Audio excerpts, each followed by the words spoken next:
Buenas tardes. Bueno, para continuar el día de hoy, también me gustaría compartir con ustedes una serie de ideas que han estado circulando recientemente en diferentes foros. Y tal vez la idea principal es esta, es que para manejar la diabetes tipo 2, muchas veces nos hemos enfocado mucho, obsesionado mucho con el control de la glucosa, con disminuir los niveles de glucosa, y nos hemos olvidado que la diabetes mellitus tipo 2 es una enfermedad compleja, es una enfermedad que está engarzada, está íntimamente relacionada con lo que es el síndrome metabólico. Es una enfermedad en la que otros factores fisiológicos, otras comorbilidades juegan un papel muy importante, y es muy importante tratar al paciente de una manera integral. A mí me gustaría partir de esta editorial, este número de Lancet. Este número de Lancet se publicó en junio para coincidir justo con el Congreso de la ADA en Orlando. Y a mí me parece bien interesante esta nota que ellos ponen en la portada de la revista, que básicamente dice pues algo bastante duro: la medicina puede que esté ganando la batalla del control glucémico. Hoy tenemos muchos medicamentos muy buenos que nos permiten reducir los niveles de glucosa. Sin embargo, está perdiendo la guerra contra la diabetes. A pesar de que hemos logrado y tenemos muchas herramientas para controlar la glucosa, no hemos logrado frenar esta epidemia que nos aqueja en el siglo XXI. No hemos logrado prevenir las complicaciones, no hemos logrado prevenir eventos, o no tenemos datos claros y contundentes que nos permiten decir que podemos prevenir en la mayor parte de los casos eventos cardiovasculares si nos enfocamos solamente al control glucémico. Tomé este extracto del texto que dice algo que va muy de la mano con el título de la plática. Incluso si estos tratamientos estuvieran disponibles de una manera amplia, ese tratamiento glucocéntrico puede que no nos vaya a permitir alcanzar mejores resultados. A pesar de que tenemos medicamentos que permiten bajar la glucosa, ese tratamiento enfocado solamente en controlar glucosa no nos va a dar mejores resultados, no nos va a permitir tratar complicaciones, prevenir complicaciones. Claramente una estrategia diferente se necesita, que llegue a una mayor parte de la población y que dé mejores resultados. En este número se presentaron algunos estudios epidemiológicos, algunos resultados recientes de algunos estudios, nuevas terapias, y de alguna manera pretende demostrarnos cuál pudiese ser el camino para el manejo futuro de la diabetes, yendo más allá del control glucémico. Nuevamente, me gustaría dividir mi plática en estos 4 puntos. Uno, para ilustrar cómo y por qué creo yo que debemos alejarnos de ese paradigma glucocéntrico. Y 2, cuál podría ser una alternativa terapéutica que nos puede permitir alcanzar, sin pretender decir que es la panacea, sí una manera diferente de hacer las cosas que nos pudiese permitir alcanzar el objetivo que todos tenemos cuando tratamos a un paciente con diabetes, que no es solamente bajar la glucosa, no debemos tratar un número, sino debemos, muchas gracias, debemos recordar que el objetivo del tratamiento de la diabetes es prevenir sus complicaciones, más allá de lograr alcanzar una determinada meta de control metabólico. Entonces, la primera parte es un poco lo que les había comentado hace en la plática anterior. La diabetes mellitus tipo 2 es una enfermedad compleja causada por múltiples defectos. No me voy a entrar en esta diapositiva, que ya la han visto. La enfermedad es progresiva, los niveles de glucosa se van elevando según el tiempo va transcurriendo. Los 3 defectos, o los 2 clásicos defectos, son: uno, resistencia a la insulina, que precede muchos años la aparición de la enfermedad, y el segundo es la falla progresiva de la función de la célula beta. Algunos más se han definido recientemente: la pérdida progresiva del efecto incretina, se ha postulado también el papel del riñón, el papel del sistema nervioso central para regular la ingesta de alimentos, etcétera, etcétera. Ya hablamos que la resistencia a la insulina, les había comentado que tiene que ver con esta epidemia actual de obesidad, de ahí el término que tanto se ha manejado de diabesidad. Va muy de la mano el problema de la obesidad central con la diabetes, y la razón es que esta grasa visceral produce una serie de factores que pueden causar resistencia a la insulina, que causan resistencia a la insulina. Sabemos que el diabético tipo 2 también tiene un problema en la producción de insulina. No solamente su insulina no funciona como debe ser, es una insulina normal, pero el cuerpo es resistente a su efecto, pero también hay un problema cuantitativo en la producción de insulina, como les había comentado hace unos momentos en la plática anterior. Y finalmente este efecto incretina que se va perdiendo en el paciente con diabetes. Ustedes recordarán que hace algunas décadas hizo este experimento en el cual se daba glucosa por vía oral a un grupo de sujetos control, sujetos normales. Se observaba que la producción de insulina iba muy de la mano con los niveles plasmáticos de glucosa. Sube el nivel de glucosa, sube la insulina, baja la glucosa, baja la insulina. La parte interesante de ese experimento fue cuando se les dio a este grupo de pacientes la misma cantidad de glucosa, pero ahora por vía intravenosa, y la gran sorpresa de esos investigadores fue que los niveles de insulina que se alcanzaron cuando la glucosa se daba por vía intravenosa eran menores que cuando se daba por vía oral. Y lo que se postuló es que había algún factor gastrointestinal que posiblemente explicaba que posiblemente se cosecretaba o se secretaba cuando se ingiere un alimento, que explica por qué los niveles de insulina cuando la glucosa se administra por vía intravenosa son menores que cuando se da por vía oral. Este factor se le puso el nombre de incretina porque incrementa la secreción de insulina. De hecho, es responsable del 60% de la secreción de insulina, y hoy por hoy sabemos que son dos. Uno de ellos es el péptido GLP-1 y el otro es el péptido GIP. Sabemos que el paciente con diabetes tiene un problema en su producción de insulina. Vean ustedes la producción de insulina después de la admisión de glucosa por vía oral. Los niveles basales de insulina están elevados. Sabemos que el paciente tiene hiperinsulinemia. Sin embargo, después de una comida no alcanza los niveles de un sujeto sano, y después en un sujeto sano los niveles bajan rápidamente. En el sujeto con diabetes se mantienen elevados. Pero aquí el punto que quiero ilustrar es que este efecto incretina, este diferencial entre la secreción de insulina inducida por glucosa intravenosa y la secreción de insulina inducida por glucosa oral, este diferencial también está perdido en el sujeto con diabetes con respecto al sujeto sin diabetes. El efecto incretina está alterado en esos pacientes, y esta podría ser una potencial área de oportunidad para actuar sobre estos pacientes.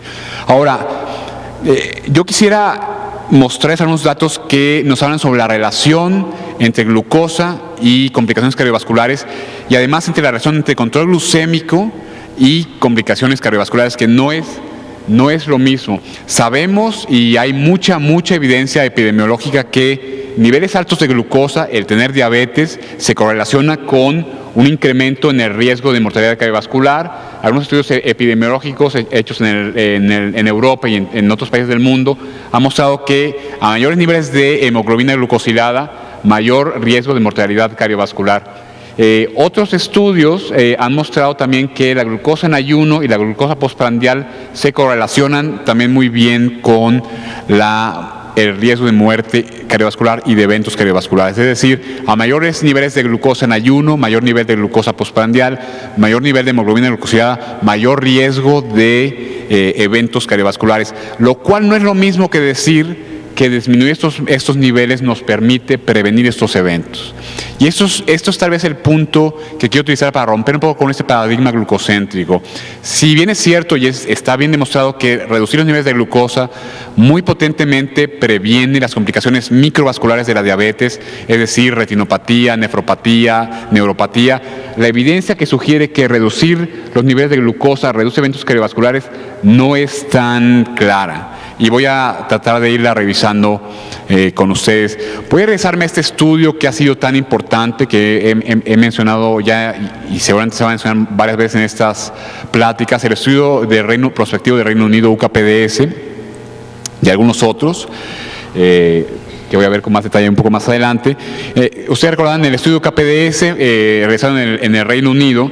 Se administró metformina, insulina, glibenclamida y clopropamida a un grupo de sujetos con diabetes recientemente diagnosticada, y demostró que se podía alcanzar un buen control glucémico que se iba perdiendo a lo largo del tiempo, y que esta diferencia entre el grupo control y el grupo convencional reducía los eventos microvasculares, las complicaciones microvasculares. Sin embargo, no hubo una evidencia clara de que esta diferencia, de que este tratamiento intensivo redujese las complicaciones macrovasculares. Aquí les muestro que en este estudio hubo una reducción del 12% en cualquier complicación asociada a diabetes, una reducción del 25% en complicaciones microvasculares, 29% en necesidad de fotocoagulación, una reducción del 24% en la necesidad de extracción de cataratas, pero en lo que se refiere a eventos macrovasculares como el caso del infarto agudo del miocardio, aunque sí hubo una reducción, esta no fue estadísticamente significativa.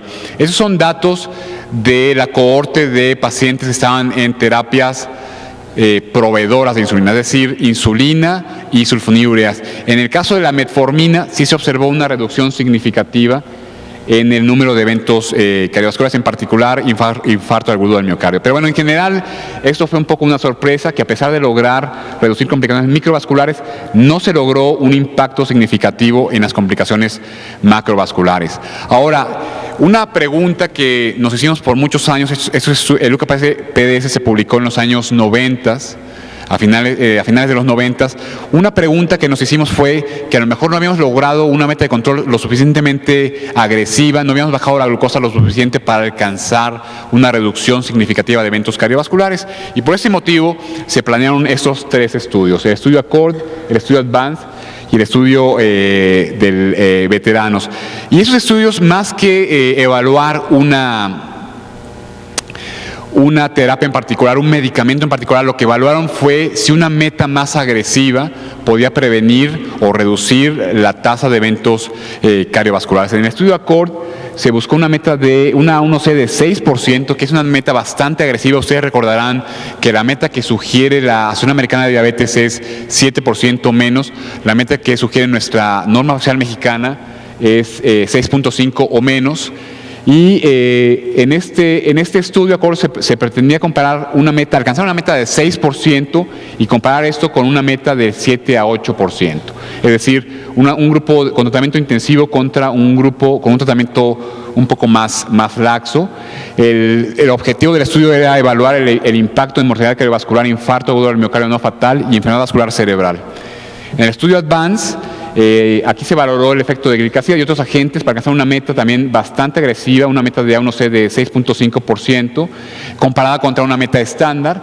Y nuevamente el objetivo del estudio era ver si alcanzar esta meta agresiva podría prevenir eventos mayores micro y macrovasculares.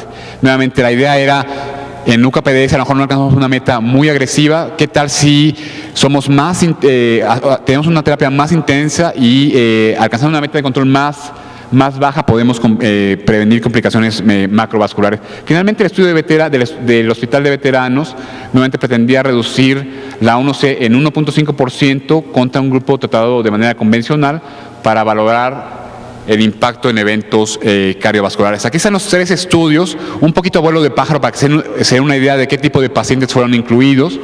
Pacientes de 60 años en promedio, con una preponderancia de pacientes masculinos. El estudio de los hospitales de veteranos son sobre todo veteranos de guerra en Estados Unidos, por eso uno se explica que hay más hombres, muchos más hombres que mujeres. Son pacientes un poco más con más tiempo con diabetes, son pacientes que suelen tener más enfermedad cardiovascular previa, son pacientes con una tasa mayor de tabaquismo, con un descontrol metabólico peor, pero más o menos con el mismo grado de obesidad. Ven ustedes que es una población enferma, son pacientes que ya llevan un tiempo importante con la enfermedad, con comorbilidades cardiovasculares importantes y con un descontrol metabólico variable, pero en general, en particular en este grupo, bastante importante. ¿Cuál fue el efecto de estas terapias intensivas? ¿Qué tanto se logró alcanzar esta meta de control en estos 3 estudios? Aquí tienen el estudio ACCORD. pues se logró bastante bien alcanzar esa meta de control de 6.5 y mantenerlo. En este estudio, a diferencia del UKPDS en el que se iba perdiendo el control metabólico, aquí se permitía ir agregando terapias con el objeto de mantener esta meta de control terapéutico, y al final del estudio la mayor parte de los pacientes estaban en 3 o hasta 4 medicamentos para lograr mantener esta meta de control, a diferencia del grupo control que tenía una meta de un poco más laxa y que alcanzó una A1C final de 7.5. En el estudio Advance, aunque se tardó un poco más de tiempo en llegar a la meta, también se logró una reducción significativa de A1C en el grupo intensivo de 6.5 contra un poco menos de 7.5 en el grupo control.